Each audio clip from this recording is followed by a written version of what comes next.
Welcome to my channel. Now take a deep breath and imagine this. You wake up one morning just like any other.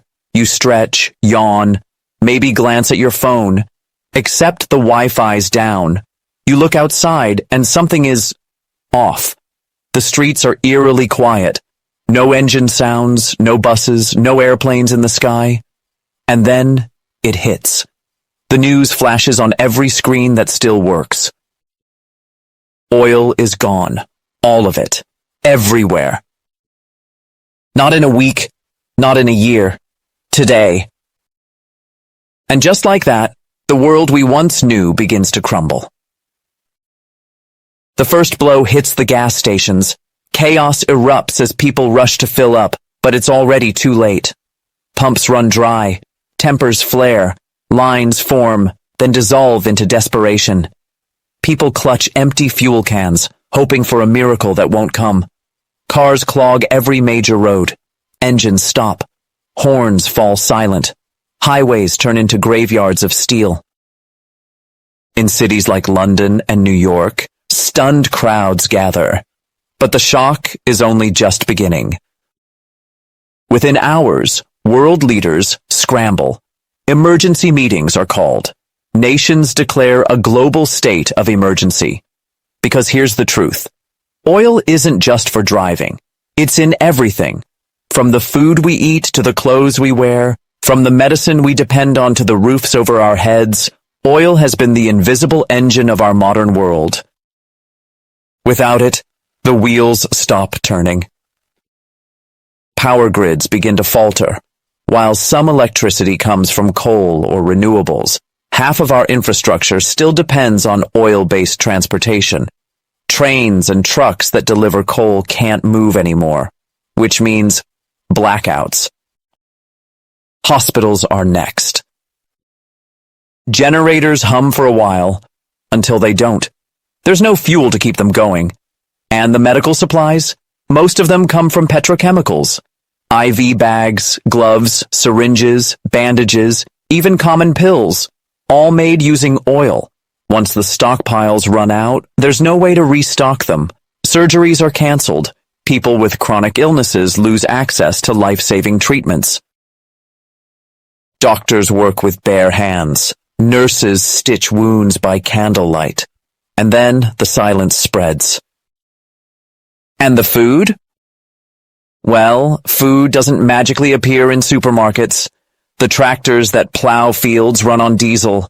The fertilizers, made with petrochemicals. The trucks that bring it all to the store. You guessed it, oil. Without it, production collapses. Transportation collapses. Shelves go empty. Hunger creeps in. The famine begins slowly, then spreads like wildfire. In countries where economies rely on oil, like Saudi Arabia, everything collapses overnight. 90% of income is gone. In the US, even the military is paralyzed. Billions of dollars once poured into oil-fueled defense systems, now frozen. Factories shut down. Global trade halts. iPhones, laptops, forget about it. We can't even make the plastic wrapping for bread. And then comes the migration. Governments seize every gas-powered and electric vehicle they can, but it's not enough. People begin to walk, yes, walk out of cities.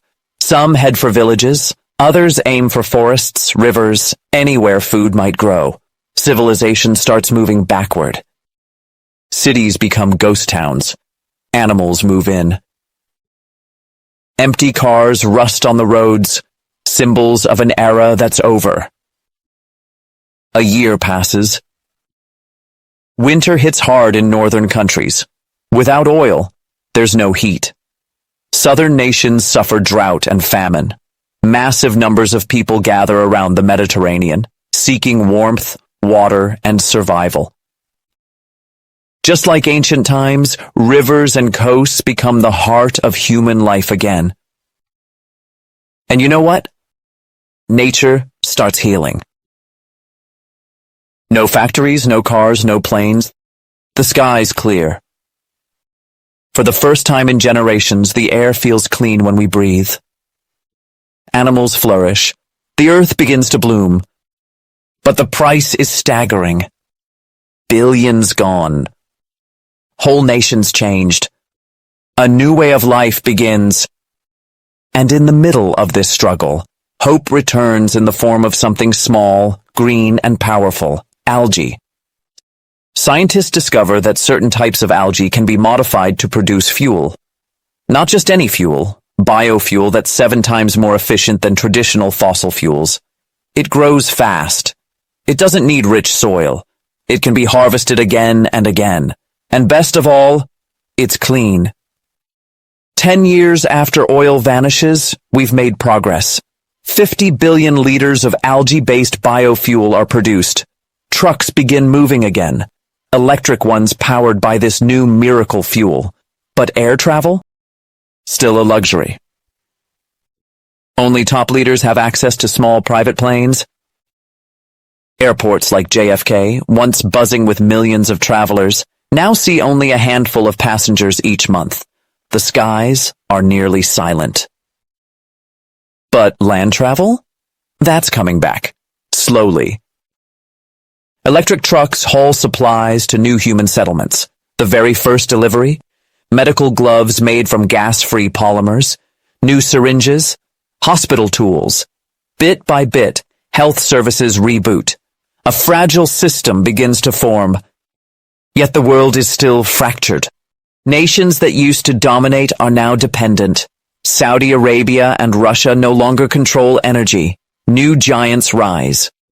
Bolivia becomes the richest country on Earth because it holds the world's largest lithium reserves, the key to batteries and electric power. Clothing changes, too. With synthetic fabrics gone, we return to wool and silk. Turkey and Greece become leaders in textile production again. It feels like history is looped back in time. Decades later, our cities look different. Gone are the towering highways. Now, small, efficient railways connect communities. Trains, powered by clean electricity, carry people across green landscapes. Towns spring up along railway lines. No more endless suburbs. No more traffic jams. Just a return to simplicity. And through it all, we adapt. Yes, life got harder. Yes, the transition was painful. But maybe, just maybe, we gained something we didn't expect. Connection. Closeness to nature. A cleaner earth. A deeper understanding of what really matters.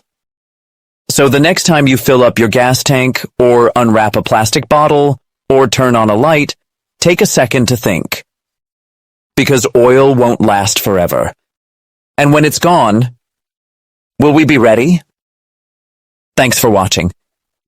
If you enjoyed this journey, don't forget to like the video, share it with your friends, and leave your thoughts in the comments. And of course, subscribe for more deep dives into the stories that shape our world.